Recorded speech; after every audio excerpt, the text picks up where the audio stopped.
साथियों नमस्कार, स्वागत है आपका अपने YouTube चैनल एग्जाम मित्र पर। मैं हाजिर हूँ आपके बीच एक और नई वीडियो के साथ। तो अपने जो हरियाणा जीके की टेस्ट सीरीज चल रही है उसमें 710 क्वेश्चन तक कर लिए थे और जाते जाते कल आपसे एक क्वेश्चन पूछा था कि महाभारत का जो युद्ध है वो कितने दिन तक चला था। तो उसका सही उत्तर है 18 दिन तक वो युद्ध चला था। 18 पर्व है महाभारत के अंदर, अध्याय बोलते हैं, अध्याय भी 18 है और ये 18 दिन तक ही युद्ध चला था। चलिए शुरू करते हैं आज के क्वेश्चन नंबर 1 से और अपनी टेस्ट सीरीज का क्वेश्चन नंबर 711। तो पहला क्वेश्चन है कि गुप्त वंश की नींव है वो किसने रखी थी इनमें से। गुप्त वंश की नींव रखने वाला कौन सा व्यक्ति था इनमें? समुद्रगुप्त, चंद्रगुप्त प्रथम, श्रीगुप्त या फिर घटोत्कच। तो किसने रखी थी गुप्त वंश की नींव? तो श्रीगुप्त ने रखी थी। ऑप्शन सी जो है वो इसका सही उत्तर होगा। श्रीगुप्त हैं वो गुप्त वंश के पहले शासक थे जिन्होंने इसकी नींव है वो रखी थी।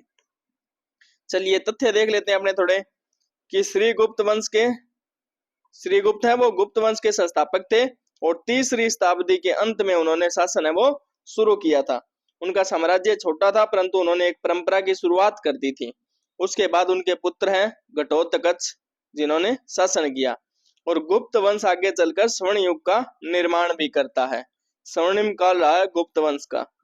तो श्रीगुप्त ने एक छोटे राज्य से नींव रखी थी जो आगे जाकर एक महान साम्राज्य में परिवर्तित होता है और वे गुप्त वंश के पहले शासक है वो माने जाते हैं। तो पहले शासक पूछे तो श्रीगुप्त, बाद में उनका पुत्र है घटोत्कच जो इस परंपरा को आगे बढ़ाता है।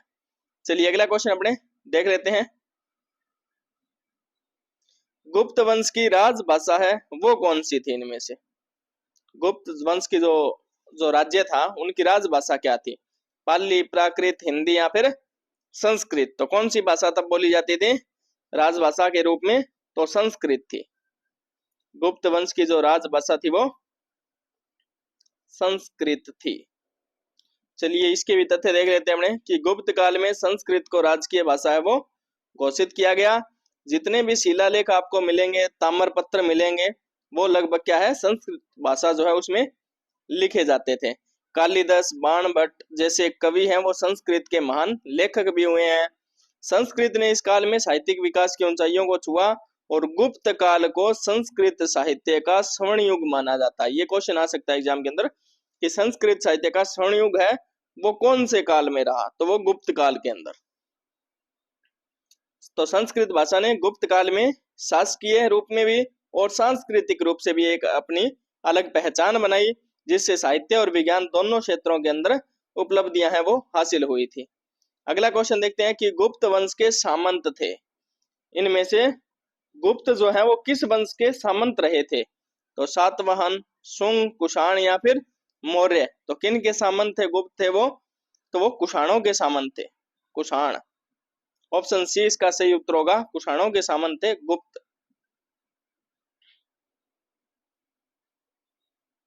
तो गुप्त वंश की शुरुआत है वो कुषाणों की अधीनता में हुई थी। शुरुआत में क्या थे वो कुषाणों के अधीन थे, उनके अधीन रहते हुए वो कार्य करते थे। कुषाणों के पतन के बाद जो है वो गुप्त वंश सामने आता है और स्वतंत्र रूप से उनका शासन है वो शुरू होता है। प्रारंभ में गुप्त वंश की शक्ति बहुत ही सीमित थी, यानी बहुत छोटा राज्य उनके पास था। श्रीगुप्त और घटोत्कच हैं वो कुषाणों के अधीन ही माने जाते हैं। क्यों? उनमें भले ही वो गुप्त वंश की वो उन्होंने शुरुआत कर दी थी लेकिन वो कुषाणों के अधीन ही कार्य करते थे। गुप्तों ने धीरे धीरे उत्तर भारत में अपना प्रभुत्व वो स्थापित किया। कुषाणों की शक्ति कमजोर हो जाने के बाद में क्या है कि गुप्तों ने सत्ता पर अपना अधिकार जमा लिया और एक नए साम्राज्य की है उन्होंने नींव रखी थी। अगला क्वेश्चन देखते हैं कि चंद्रगुप्त प्रथम है वो किसके पुत्र थे? चंद्रगुप्त प्रथम के पिता का नाम बताना है कि कौन से थे। तो श्रीगुप्त, घटोत्कच, समुद्रगुप्त या फिर स्कंदगुप्त। देखो पहला जो शासक हुआ इनका श्रीगुप्त हुआ। श्रीगुप्त के जो पुत्र थे उनका नाम था घटोत्कच और घटोत्कच के जो पुत्र होते हैं वो होते हैं चंद्रगुप्त प्रथम। चंद्रगुप्त प्रथम। तो इसका सही उत्तर हो जाएगा ऑप्शन बी, घटोत्कच। चलिए इसके तथ्य देख लेते हैं हमने थोड़े कि चंद्रगुप्त प्रथम है वो गुप्त वंश का तीसरा शासक था जिसने लिच्छवी कन्या से विवाह किया था। लिच्छवी राज्य की जो कन्या थी उससे उन्होंने विवाह किया था और इसी विवाह से उसे राजनीतिक ताकत भी मिली। उसने महाराजाधिराज की उपाधि भी धारण की। तो चंद्रगुप्त जो प्रथम है उनको महाराजाधिराज की उपाधि भी प्राप्त है। उसका राज्य विस्तार शुरू होने का युग माना जाता है, यानी उन जब चंद्रगुप्त प्रथम है वो शासक बनते हैं तब उनके राज्य का विस्तार होता है। घटोत्कच का पुत्र चंद्रगुप्त प्रथम राजनीतिक दृष्टि से एक कुशल शासक था, जिसने गुप्त साम्राज्य को सशक्त करने की दिशा में बड़ा कदम उठाया था। अगला क्वेश्चन देखते हैं कि गुप्त वंश के किस शासक ने सर्वप्रथम महाराजाधिराज की उपाधि धारण की थी। अभी पीछे पढ़ के आए हैं अपने कि महाराजाधिराज की उपाधि प्राप्त करने वाले शासक है वो गुप्त वंश के कौन से थे। तो ऑप्शन देख लेते हैं हमने कौन से थे। समुद्रगुप्त, श्रीगुप्त, चंद्रगुप्त प्रथम या फिर स्कंदगुप्त। तो कौन थे? चंद्रगुप्त प्रथम। किसके पुत्र थे? घटोत्कच गुप्त के। तो उनके पुत्र हैं चंद्रगुप्त प्रथम, जिनको महाराजाधिराज की उपाधि है वो प्राप्त होती है। तो महाराजाधिराज उपाधि राज सत्ता की सर्वोच्चता दर्शाती है, यानी राज्य के अंदर जो सर्वोच्च व्यक्ति है उसको ये उपाधि दी जाएगी। कौन सी? महाराजाधिराज की। तो चंद्रगुप्त प्रथम के शासनकाल की शुरुआत है वो 319 बीस ईस्वी के करीब मानी जाती है। उन्होंने लिच्छवी राज्य से विवाह संबंध जोड़ा और इस उपाधि के प्रयोग से गुप्त साम्राज्य का महत्व भी बढ़ा। इससे साम्राज्य को एक नई पहचान मिलती है। तो चंद्रगुप्त प्रथम है वो महाराजाधिराज जैसी उच्च उपाधियों का प्रयोग कर गुप्त साम्राज्य को शाही पहचान देते हैं और शासन को एक वैधता प्रदान करते हैं। अगला क्वेश्चन देखते हैं कि चंद्रगुप्त प्रथम थे, उनके पुत्र का नाम क्या था।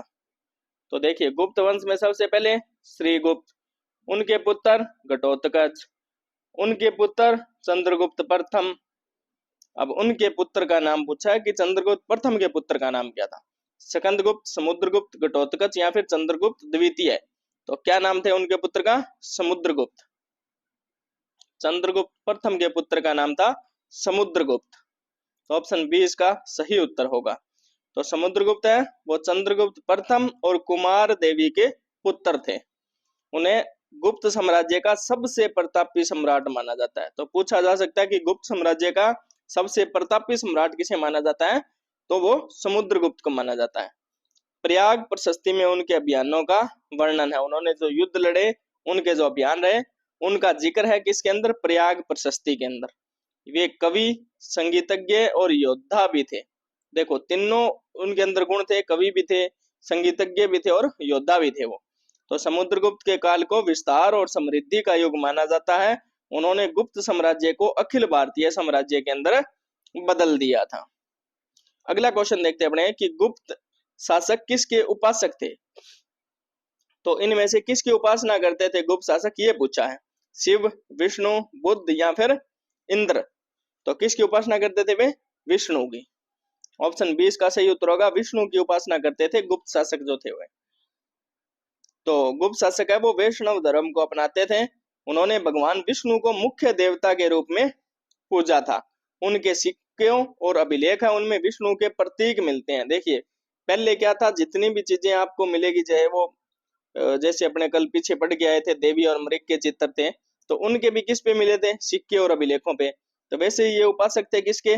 विष्णु के। तो विष्णु के जो प्रतीक है वो किस पे मिलते हैं? सिक्कों और अभिलेखों पर मिलते हैं। परंतु उन्होंने अन्य धर्मों को भी सहिष्णुता प्रदान की। ये नहीं कि उन्होंने वैष्णव धर्म को अपनाया तो उन्होंने बाकी धर्मों को ठुकरा दिया, नहीं, उन्होंने बाकी धर्मों को ठुकराया नहीं था, बल्कि उन्हें भी साथ लेकर चले थे। तो वैष्णव धर्म के प्रति झुकाव के बावजूद गुप्त शासन ने धार्मिक सहिष्णुता की नीति अपनाई, जिससे बौद्ध और जैन धर्म भी पनपे। यानी इस काल में बौद्ध और जैन धर्म भी अच्छी मात्रा में है वो अपना कार्य करते हैं। अगला क्वेश्चन है कि समुद्रगुप्त का पुत्र कौन था। देखिए, पीढ़ी इनकी आपको याद होगी कि पहले थे श्रीगुप्त, उनके पुत्र हुए घटोत्कच, उनके पुत्र हुए चंद्रगुप्त प्रथम और उनके पुत्र हुए समुद्रगुप्त। अब पूछा समुद्रगुप्त के पुत्र का नाम क्या था। स्कंदगुप्त, घटोत्कच, चंद्रगुप्त द्वितीय या फिर श्रीगुप्त। तो कौन थे वो? चंद्रगुप्त द्वितीय। यानी चंद्रगुप्त नाम था, चंद्रगुप्त प्रथम के बाद में पैदा हुए, चंद्रगुप्त द्वितीय के नाम से प्रसिद्ध हुए। तो ऑप्शन सी है वो इसका सही उत्तर होगा। तो चंद्रगुप्त द्वितीय है वो समुद्रगुप्त के उत्तराधिकारी थे और इन्होंने विक्रमादित्य की उपाधि है वो धारण की थी। उनके शासन में फाहियान नामक चीनी यात्री है वो भारत के अंदर आता है। उज्जैन को उन्होंने अपनी दूसरी राजधानी बनाया। और चंद्रगुप्त द्वितीय का जो शासन है वो गुप्त वंश की सांस्कृतिक और आर्थिक समृद्धि का चरम था, यानी चरम सीमा पर उस समय काल में शासन है उनका रहा था। समुद्रगुप्त को भारत का नेपोलियन किस इतिहासकार ने कहा था? तो समुद्रगुप्त को एक नाम दिया गया भारत का नेपोलियन, तो ये किस इतिहासकार ने कहा था, ये पूछा गया है। तो ऑप्शन अपने देख लेते हैं कि Albert Toynbee, John Marshall, V A. Smith या फिर रोमिला थापर। तो समुद्रगुप्त को भारत का नेपोलियन कहने वाला इतिहासकार है वो कौन सा था? तो वो था वी.ए. स्मिथ। ऑप्शन सी इसका सही उत्तर होगा। वी.ए. स्मिथ ने समुद्रगुप्त को भारत का नेपोलियन कहा था। उन्होंने अपने सैन्य अभियानों में जबरदस्त सफलता हासिल की और दक्षिण भारत तक उन्होंने विजय अभियान है वो चलाया था। उनका नाम प्रयाग प्रशस्ति के अंदर वर्णित है। तो जिस प्रकार नेपोलियन ने यूरोप में सैन्य अभियान चलाए, उसी प्रकार समुद्रगुप्त ने क्या है, भारत के अंदर सैन्य अभियान चलाए और अपना पराक्रम दिखाया, इसलिए इसे भारत का नेपोलियन कहा गया वी.ए. स्मिथ के द्वारा। अगला क्वेश्चन देख लेते हैं कि भारत का नेपोलियन किस शासक को कहा गया था? तो किस शासक को कहा गया था? चंद्रगुप्त प्रथम, समुद्रगुप्त, स्कंदगुप्त या फिर हर्षवर्धन। तो किसे कहा गया था? समुद्रगुप्त को। किसने कहा था? वी.ए. स्मिथ ने। वी.ए. स्मिथ ने कहा था। तो समुद्रगुप्त ने साम्राज्य विस्तार अभियान अत्यंत सफल रहे थे उनके। अनेक राजाओं को हराकर उन्हें अपने अधीन रखा था। उनका अभियान है वो दक्षिण भारत तक गया और उनकी वीरता का जो वर्णन है वो प्रयाग प्रशस्ति के अंदर भी मिलता है, इसलिए इन्हें भारत का नेपोलियन कहा गया है। अगला क्वेश्चन देख लेते हैं कि गुप्त वंश के किस राजा के समय उन्होंने भारत पर आक्रमण किया था? यानी गुप्त वंश के उस समय राजा कौन थे जब उन्होंने भारत पर आक्रमण किया था? तो ऑप्शन देख लेते हैं कि समुद्रगुप्त, चंद्रगुप्त प्रथम, स्कंदगुप्त या फिर चंद्रगुप्त द्वितीय। तो इनमें से कौन से थे जब उन्होंने भारत पर आक्रमण किया? तो तब थे स्कंदगुप्त। ऑप्शन सी इसका सही उत्तर होगा, स्कंदगुप्त थे तब। तो हुणों ने 5वीं शताब्दी में भारत पर आक्रमण किया था। स्कंदगुप्त ने हुणों के पहले आक्रमण को सफलतापूर्वक रोका। युद्ध के कारण क्या होता है कि उनकी आर्थिक स्थिति कमजोर हो जाती है, युद्ध में बड़ा नुकसान होता है। तो यह गुप्त साम्राज्य के पतन की शुरुआत मानी जाती है, यानी जब पहला युद्ध उन्होंने लड़ा उसमें उन्होंने रोक तो दिया हुणों को, लेकिन उनको नुकसान भारी मात्रा में हुआ, जिससे उनके पतन की यहाँ से शुरुआत मानी जाती है। तो हुणों से लड़ाई ने स्कंदगुप्त को वीर साबित किया, लेकिन इस संघर्ष ने गुप्तों की शक्ति को धीरे धीरे कम कर दिया। अगला क्वेश्चन देखते हैं कि गुप्त वंश किसके लिए प्रसिद्ध था? मुख्य रूप से अगर गुप्त वंश का नाम आए तो किस चीज का जिक्र ज्यादा होगा, यानी वो किस चीज के लिए प्रसिद्ध थे? वो व्यापार के लिए प्रसिद्ध थे, उनकी सैन्य शक्ति के लिए प्रसिद्ध थे, उस समय की कला एवं स्थापत्य के लिए प्रसिद्ध थे, या फिर कृषि सुधार के लिए प्रसिद्ध थे? तो किसके लिए प्रसिद्ध थे वे? कला एवं स्थापत्य के लिए जो गुप्त वंश है वो प्रसिद्ध रहे थे। गुप्त युग को भारतीय संस्कृति का स्वर्ण युग भी कहा जाता है। अजंता, एलोरा, सांची आदि में स्थापत्य कला है वो विकसित होती है। अजंता की गुफाएं हैं, एलोरा की है, या फिर सांची के स्तूप हैं, वो उस समय काल में विकसित होते हैं। मंदिर निर्माण की शुरुआत भी इसी काल के अंदर होती है। नाट्य शास्त्र, चित्रकला, मूर्तिकला का विकास भी इस टाइम पीरियड के अंदर अधिक मात्रा के अंदर आपको देखने को मिलता है। तो गुप्त युग में धर्म, कला, साहित्य और वास्तुकला को संरक्षण मिला, जिससे भारत की संस्कृति की जो विरासत है वो समृद्ध होती है। अगला क्वेश्चन देख लेते हैं कि गुप्त शासन के दौरान ऐसा कौन सा व्यक्ति था जो एक महान खगोल विज्ञानी और गणितज्ञ था?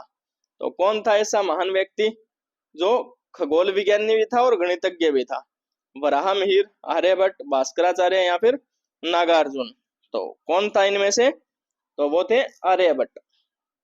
महान गणितज्ञ बोला जाता है आर्यभट्ट को, और खगोल विज्ञानी भी उनको बोला जाता है।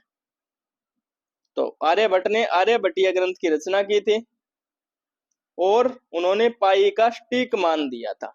पाई का मान क्या है? 22/7। ये मान देने वाले कौन थे? आर्यभट्ट। तो उन्होंने पृथ्वी की गोलाई और ग्रहों की गति का विश्लेषण भी किया था। गुप्त काल में नालंदा जैसे संस्थानों में गणित का खूब विकास हुआ। तो आर्यभट्ट की जो खोज है, उन्होंने खगोल शास्त्र और गणित को नई दिशा दी, और गुप्त शासक ने ऐसे वैज्ञानिकों को संरक्षण प्रदान भी किया था। अगला क्वेश्चन देख लेते हैं कि अजंता की गुफाएं किस वंश से संबंधित है।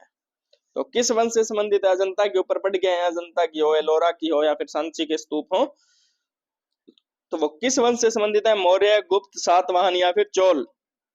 तो किन से है? गुप्त वंश से। ऑप्शन बी इसका सही उत्तर होगा, गुप्त वंश। आगे देखते हैं इसके फैक्ट कि अजंता की गुफाओं में बौद्ध धर्म से जुड़े हुए चित्र हैं, और इनका निर्माण है वो गुप्त काल के अंदर हुआ।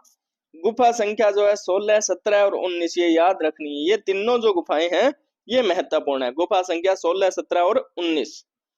तो चित्रकला और भित्ति चित्रों की उत्कृष्टता है वो यहाँ देखी जाती है। तो गुप्त शासन के दौरान यहाँ चित्रकला और स्थापत्य में निखार आया, वह अजंता की गुफाओं में स्पष्ट रूप से दिखाई भी देता है। क्वेश्चन अगला देखते हैं अपने 725 नंबर कि कालिदास किसके राजकवि थे, यानी किस इनमें से किन शासकों में से कालिदास राजकवि रहे थे। तो किन के रहे थे? समुद्रगुप्त, चंद्रगुप्त द्वितीय, स्कंदगुप्त या फिर हर्षवर्धन। तो वो रहे थे चंद्रगुप्त द्वितीय के। चंद्रगुप्त द्वितीय के राजकवि रहे महान कालिदास। तो कालिदास संस्कृत के महान नाटककार और कवि थे। उनकी रचनाएं कौन कौन सी है? तो अभिज्ञान शाकुंतलम, मेघदूत, रघुवंश, ये इनकी महत्वपूर्ण रचनाएं हैं। वे विक्रमादित्य यानी चंद्रगुप्त द्वितीय है, वो उपाधि धारण करते हैं विक्रमादित्य की, उनके दरबारी थे वो। चंद्रगुप्त द्वितीय के समय साहित्य है वो नई ऊंचाइयों को छूता है। तो कालिदास की काव्य शक्ति और कल्पना ने गुप्त युग को साहित्य का स्वर्ण युग बना दिया, जो आज भी सम्मानित है। चलिए अगला क्वेश्चन देख लेते हैं कि अजंता की गुफाओं के चित्र किस से संबंधित है? जैन धर्म से, वैदिक धर्म से, बौद्ध धर्म से या फिर शैव धर्म से। ऊपर पीछे अपने फैक्ट के अंदर ये चीज देख के आए थे। तो किस चीज के चित्र हैं उसके अंदर? बौद्ध धर्म के। अजंता की जो गुफाएं हैं उनमें बौद्ध धर्म के चित्र हैं। 3 गुफाओं के मैंने बताए भी थे, 16, 17 और 19। तो अजंता की गुफाएं कहाँ हैं? महाराष्ट्र के अंदर। और ये गुफाएं गुप्त काल के दौरान बनी थी। इनमें महायान बौद्ध धर्म के चित्र व मूर्तियां हैं। बौद्ध जातक कथाओं का चित्रण भी यहाँ मिलता है आपको। तो गुप्त युग के अंदर क्या होता है? बौद्ध धर्म को राजश्रेय मिला। वैसे वो वैष्णव धर्म को मानने वाले थे गुप्त वंश के लोग, लेकिन वो बौद्ध धर्म और जैन धर्म को भी उतना ही सम्मान देते हैं। अगला क्वेश्चन देखते हैं कि गुप्त वंश में कौन सा विश्वविद्यालय प्रसिद्ध था। तो विश्वविद्यालय कौन सा प्रसिद्ध था? तक्षशिला, विक्रमशिला, नालंदा या फिर वल्लभी। तो कौन सा प्रसिद्ध था इनमें से? नालंदा विश्वविद्यालय। वो गुप्त वंश के अंदर प्रसिद्ध विश्वविद्यालय था। नालंदा विश्वविद्यालय कहाँ है? बिहार के अंदर। और इसकी स्थापना कौन करते हैं? कुमारगुप्त। यह बौद्ध शिक्षा का प्रमुख केंद्र था। चीन के यात्री फायान और ह्वेनसांग भी यहाँ आए थे। तो गुप्त युग की शैक्षिक उपलब्धियों में नालंदा विश्वविद्यालय है वो सर्वोच्च था, जो विश्व भर से विद्यार्थियों को आकर्षित करता था और आज भी करता है। अगला क्वेश्चन देख लेते हैं कि चंद्रगुप्त द्वितीय के शासनकाल में कौन सा चीनी यात्री भारत आया था? चंद्रगुप्त द्वितीय के शासनकाल में पूछा है। तो ऑप्शन अपने देख लेते हैं, ह्वेनसांग, इत्सिंग, फायान या फिर सुइमा। तो इनमें से चंद्रगुप्त द्वितीय के शासनकाल में कौन आए थे? फायान। फायान जो चीनी यात्री थे वो भारत आए थे। तो ऑप्शन सी इसका सही उत्तर होगा। फायान चीन से भारत लगभग 399 ईस्वी में आए थे, और वह बौद्ध धर्म का अध्ययन करने के लिए यहाँ पर आए थे। और वो बाद में क्या है? चंद्रगुप्त द्वितीय के शासन की प्रशंसा करते हैं। उसकी पुस्तक का नाम है फोगवोजी भारत यात्रा विवरण, जिसके अंदर भारत की पूरी यात्रा का वो जिक्र करते हैं। तो फायान के यात्रा वृतांत से गुप्त युग की सामाजिक व्यवस्था, धर्म और कानून की जानकारी अपने को मिलती है। क्वेश्चन नंबर 729 देखते हैं कि फायान किसके शासनकाल में भारत आया था। अभी ऊपर उल्टा क्वेश्चन पूछा था आपसे कि इनके शासनकाल में कौन आया था। तो अब ऑप्शन देख लेते हैं, फायान किसके शासनकाल में है? समुद्रगुप्त, चंद्रगुप्त प्रथम, द्वितीय या फिर स्कंदगुप्त है। तो किसके शासनकाल में है? चंद्रगुप्त द्वितीय के शासनकाल में। ऑप्शन सी इसका सही उत्तर होगा। तो चंद्रगुप्त द्वितीय जो विक्रमादित्य की उपाधि धारण करते हैं, उनके काल में कला, संस्कृति और धर्म का उत्कर्ष हुआ। तो फाहियान ने भारतीय जीवन पद्धति को शांतिपूर्ण और न्यायप्रिय बताया था। फाहियान को व्यापारिक नगर है वो बहुत ज्यादा व्यवस्थित लगे। तो फाहियान का आगमन गुप्त साम्राज्य की समृद्धि और धार्मिक सहिष्णुता को दर्शाता है। चलिए अगला क्वेश्चन हम देख लेते हैं कि भारतीय संस्कृति का स्वर्ण युग किस वंश के समय को कहा जाता है। तो किस वंश के समय को कहा जाता है ये, तो ऑप्शन अपने देख लेते हैं, मौर्य वंश, चोल वंश, गुप्त वंश या फिर शुंग वंश। तो ये गुप्त वंश को कहा जाता है। ऑप्शन सी इसका सही उत्तर होगा। भारतीय संस्कृति का स्वर्ण युग कहलाता है गुप्त वंश। तो गुप्त वंश कब से कब तक, 4वीं से 6वीं शताब्दी में कला, साहित्य और विज्ञान का उत्कर्ष होता है। कालिदास, आर्यभट्ट, बराहमिहिर जैसे महान विद्वान होते हैं उस समय। स्थापत्य, चित्रकला और मंदिर निर्माण का आरंभ होता है। धार्मिक सहिष्णुता और सामाजिक संतुलन भी बना रहता है, इसलिए इसे स्वर्ण युग की उपाधि है वो दी जाती है। अगला क्वेश्चन देखते हैं कि किस गुप्त शासक को कविराज कहा जाता है। कविराज किसे कहा जाता है, चंद्रगुप्त प्रथम, समुद्रगुप्त, चंद्रगुप्त द्वितीय या फिर स्कंदगुप्त। तो किन्हें कहा गया है, समुद्रगुप्त को। समुद्रगुप्त को क्या कहा गया है, कविराज। तो समुद्रगुप्त समय क्या है, एक कवि भी थे और संगीतज्ञ भी थे। इलाहाबाद का जो स्तंभ लेख है उनमें उन्हें कविराज कहा गया है। उन्हें वीणा बजाने में निपुण बताया गया है। उनके शासनकाल में कला और साहित्य को राजश्रेय प्राप्त था। तो समुद्रगुप्त न केवल विजेता थे बल्कि विद्वानों और कलाकारों के संरक्षक भी थे, इसलिए उन्हें कविराज की उपाधि मिली थी। अगला क्वेश्चन देखते हैं कि मंदिरों का निर्माण किस वंश से शुरू हुआ था। मौर्य वंश, शुंग वंश, गुप्त वंश या फिर सातवाहन वंश। तो मंदिरों का निर्माण है वो गुप्त वंश से शुरू हुआ था। ऑप्शन सी इसका सही उत्तर होगा। गुप्त वंश से मंदिरों का निर्माण है वो शुरू होता है। 10 अवतार मंदिर कहाँ है, देवगढ़ उत्तर प्रदेश में। गुप्तकालीन मंदिरों का एक उदाहरण है। ईंट और पत्थर से बने स्थायी मंदिर भी इसी काल में बने हैं। यह मंदिर हिंदू धर्म के वैष्णव रूप को दर्शाते हैं। इससे पहले धार्मिक स्थल गुफाओं में थे, लेकिन गुप्त काल में स्वतंत्र मंदिर हैं, उनकी शुरुआत होती है। चलिए अगला क्वेश्चन देखते हैं, क्वेश्चन नंबर 733 कि चंद्रगुप्त द्वितीय ने किस पर विजय के बाद चांदी के सिक्के चलाए थे। उन्होंने किसको हराने के बाद में क्या चांदी के सिक्के चलाए थे। तो अपने ऑप्शन देख लेते हैं कि शक, कुषाण, हूण या फिर यवन। तो किन को हराने के बाद में उन्होंने चांदी के सिक्के चलाए थे, शकों को। शक, तो शक शासक थे, उनको हराने के बाद में उन्होंने चांदी के सिक्के चलाए थे। तो पश्चिम भारत के शक शासकों को उन्होंने पराजित किया था और जीत के बाद चांदी के सिक्के चलाए और विक्रमादित्य की उपाधि है उन्हें प्राप्त होती है। इस विजय से पश्चिमी समुद्र तट का व्यापार भी उनके हाथों में आ जाता है। चलिए अगला क्वेश्चन देख लेते हैं, धनवंतरी कौन थे। महत्वपूर्ण प्रश्न है परीक्षा की दृष्टि से कि धनवंतरी कौन थे। संगीतकार थे, चिकित्सक थे, ज्योतिषी थे या फिर सेनापति थे। तो किन्हें कहा गया है धनवंतरी, चिकित्सक को। जो डॉक्टर थे उनको चिकित्सक के नाम से जाना गया, धनवंतरी। तो धनवंतरी को आयुर्वेद का जनक माना जाता था। वे चंद्रगुप्त द्वितीय के दरबार में थे। उनके नाम पर धनवंतरी दिवस यानी धनतेरस है वो भी मनाया जाता है। तो भारतीय चिकित्सा विज्ञान में इनका सर्वोच्च स्थान है। तो धनवंतरी ने आयुर्वेद को एक व्यवस्थित विज्ञान का रूप दिया जो आज भी चिकित्सा के अंदर प्रचलित है। अगला क्वेश्चन देखते हैं कि धनवंतरी किसके दरबार में रहते थे। किसके दरबार में रहते थे, समुद्रगुप्त, स्कंदगुप्त, चंद्रगुप्त द्वितीय या फिर कुमारगुप्त। तो किसके दरबार में रहते थे वे, चंद्रगुप्त द्वितीय के दरबार में। ऑप्शन सी इसका सही उत्तर होगा। धनवंतरी रहते थे चंद्रगुप्त द्वितीय के दरबार में। धनवंतरी जैसे विद्वान और वेद है वो उनके दरबार में थे। यह जो काल है वो साहित्य, कला और विज्ञान का समृद्ध समय था। धनवंतरी ने जड़ी बूटी आधारित चिकित्सा का विकास दिया। चंद्रगुप्त द्वितीय का जो दरबार है वो नवरत्नों के लिए प्रसिद्ध था, जिनमें धनवंतरी भी प्रमुख थे। अगला क्वेश्चन देखते हैं कि चंद्रगुप्त द्वितीय ने कौन सी उपाधि धारण की थी। इतनी देर के अपने फैक्ट के अंदर देखते आ रहे हैं कि उन्होंने कौन सी उपाधि धारण की थी, पराक्रमादित्य, धर्म विजयी, विक्रमादित्य या फिर चक्रवर्ती। तो किसकी उपाधि है वो धारण उन्होंने की थी, तो उन्होंने की थी विक्रमादित्य की उपाधि धारण। ऑप्शन सी है वो इसका सही उत्तर होगा। चंद्रगुप्त द्वितीय को विक्रमादित्य की उपाधि से जाना गया। उन्होंने शकों को पराजित कर यह उपाधि धारण की। विक्रमादित्य नाम से जुड़ी कई लोक कथाएं भारत के अंदर प्रचलित है। उनके शासन में नवरत्नों का दरबार था। अगला क्वेश्चन देख लेते हैं कि गुप्त वंश की शासन व्यवस्था कैसी थी।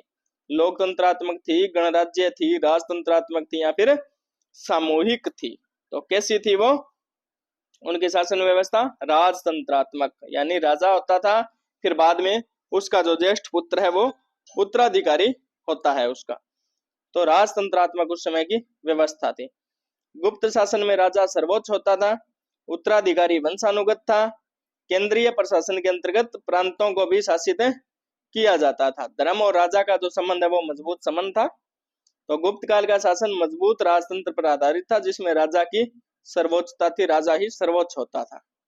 अगला क्वेश्चन देखते हैं कि अजंता की किन गुफाओं का निर्माण गुप्त काल में हुआ था। महत्वपूर्ण प्रश्न है। 1, 2, 3, 5, 6, 7, 16, 17, 19, 21, 22, 23।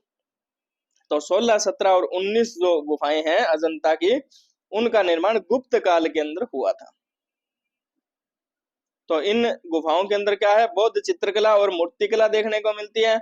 गुप्त शासकों ने बौद्ध धर्म को संरक्षण दिया। और अजंता की गुफाएं कहाँ हैं? महाराष्ट्र के अंदर स्थित है। अगला क्वेश्चन देखते हैं कि गुप्त संवत जो है वो कब शुरू हुआ था। तो ऑप्शन देख लेते हैं अपने कि गुप्त संवत कब शुरू हुआ। 320 ईस्वी, 326, 300 या 330। तो कब हुआ था ये? 320, 319, 20 मानते हैं इसको। 319, 20 के अंदर जो अपने ये गुप्त संवत है वो शुरू होता है। तो यह संवत चंद्रगुप्त प्रथम की विजय और राज्याभिषेक के समय से माना जाता है। इसे हिंदू पंचांग में महत्वपूर्ण स्थान भी प्राप्त है। आज भी कुछ पंचांगों के अंदर गुप्त संवत का प्रयोग है वो होता है। अगला क्वेश्चन देखते हैं कि गुप्त संवत है वो किस शासक के समय शुरू हुआ था। समुद्रगुप्त, चंद्रगुप्त द्वितीय, स्कंदगुप्त या चंद्रगुप्त प्रथम। तो चंद्रगुप्त प्रथम की विजय पे हुआ था, तो इसलिए इसका सही उत्तर होगा चंद्रगुप्त प्रथम। ऑप्शन डी इसका सही उत्तर है। तो चंद्रगुप्त प्रथम के राज्याभिषेक को गुप्त संवत का प्रारंभ माना गया है। उन्होंने लिच्छवी राजकुमारी से विवाह किया था, जिससे साम्राज्य का विस्तार हुआ। महाराजाधिराज की उन्हें उपाधि प्राप्त होती है और उनके समय तक गुप्त साम्राज्य का आधार है वो मजबूत होता है। तो ये थे आज के अपने 30 क्वेश्चन। अगर वीडियो आपको अच्छी लगी तो वीडियो को लाइक कीजिएगा, कमेंट कीजिएगा, चैनल को सब्सक्राइब कीजिएगा। और कल जो क्वेश्चन आपसे पूछा था, महाभारत का युद्ध कितने दिन तक चला था, तो उसका सही उत्तर था 18 दिन।